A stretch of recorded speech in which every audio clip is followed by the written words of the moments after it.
Пайғамбардан бастап осы заманның зиялы қауымына дейінгі мектеп туралы білгім келіп отыр. Менің естуімше пайғамбардың маңайында жүрген мұсылмандықты айтпесек жаңағы көркем мінезді таратушы сахабалар дейміз.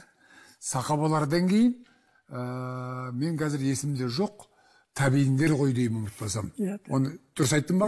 Табииндерден кейін пір дейді, содан кейін мына бап, отырарда 30 бап, сайрамдағы сансыз бап дегенді білеміз.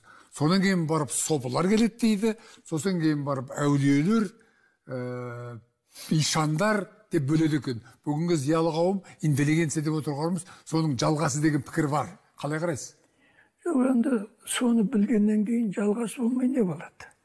Солардың бүкіл тарихын біліп отырып, кейбір анау дін жағындағылар насихаттап отыр.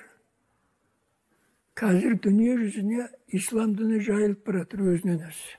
Мына қазіргі ақпараттық ағымдарға қарап отырсақ, ислам мемлекеттерінің бір артта қалушылығын байқайтын секілдіміз.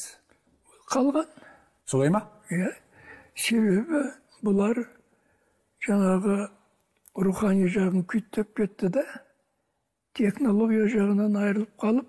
Демек, екеуін бірдей ұстамасақ, ана жаңағы европалықтар керісінше? Біз керісінше. Ислам мемлекеттері керісінше? Бір жақты былай қарауға болмайды деген сөз. Екеуін үйлестіру керек. Үйлестіру керек. Техникалық ұлы табыс ұстап отырмасаң өзіңді өзің құртасың. Қазір соған келдік қой.